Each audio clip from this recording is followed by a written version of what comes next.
Taas kamay sa mga coffee is life dyan dahil patok ngayon ng 1 litrong kape o kaya milk tea ng isang bagong sibol na coffee shop.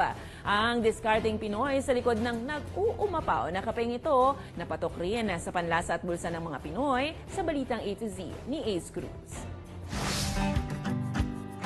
Mahilig ka ba sa kape? E di kaya mo uminom ng kape na 1 litro ang dami. Yan ang pinagmamalaki ng Bigger Brew na bagamat 1 taon pa lang sa industriya, hindi naman daw patatalo sa tapang at sarap. Bakit Bigger Brew? Because of 1-liter cups.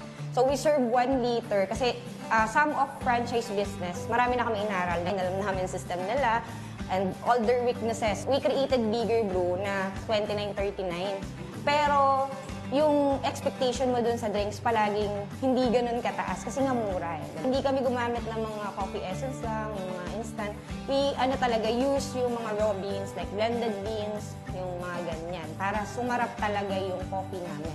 Bago ma-perfect ang pinagmamalaking timpla ngayon ng Bigger Brew, milk tea man o kape, sumubok muna ng ilang negosyo ang may-ari nito na si Alex. At gaya ng kape, pumait ang timpla ng panahon ng tumamang pandemya.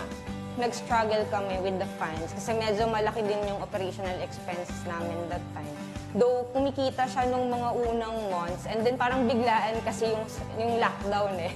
So talagang walang nakapagsabi or hindi kami nakapag-ready that time. So that's why we decided to close the Delicious Milk Tea Hub. Gayunman, hindi nagpadaig si Alex at nariyang ibinahagi pa ang ilang paraan sa pagbuo at pangangalaga ng coffee business. Siguro, nakikita ko na some of our mga successful person, no, they are parang hindi madamot when it comes to libre yung knowledge na pwede mong ibigay sa kanila. Kahit after sales, may mabigay ka man lang na advice sa kanila kung ano yung dapat nilang gawin through their operations. So marami din akong naging parang clients before na nag-struggle talaga sila sa business. And then, tinutulungan namin sila i-retain lahat or i-survive yung business nila from our system. At ang kanilang business experience, ibinabahagi na rin ngayon sa iba pa sa pamamagitan ng pag-alok ng franchise. Gaya ni Tatay Gilo, naminadong malaki yan ay tulong sa kanilang buhay.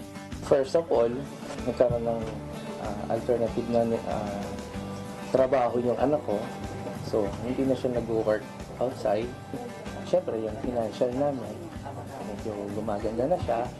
So, nabibili na yung gusto nila. Pero bakit nga ba patok ang Bigger Brew lalo na sa mga estudyante? Ito po, mas mura po dito kaysa dun sa binibilang ko po noon. Hindi po mabigat na bulsa. Kasi po, yung milk tea po nila is affordable for my budget po, kaya dito po ako napunta lagi. Pero, ang pinakamahalagang mga sangkap para sa anumang negosyo, sipag, tiyaga at tiwala sa Diyos. Para sa Balitang A to Z, Ace Cruz. Kung kayo ay may kwentong kakaiba, mga kwento ng pag-ibig, storya ng inspirasyon at pag-asa, maaaring itong ibahagi. Sumali sa ating Facebook group na Balitang A to Z, panoorin ang replay ng ating programa at sundan ang ating social media pages, hanapin ang Balitang A to Z. Ang ating pabaong quote of the night ay mula sa tanyag na American guitarist at singer na si Jimi Hendrix. Ayon kay Hendrix, kapag nalamangan ng kapangyarihan ng pag-ibig ang pagmamahal sa kapangyarihan, doon makakamit ng mundo ang kapayapaan.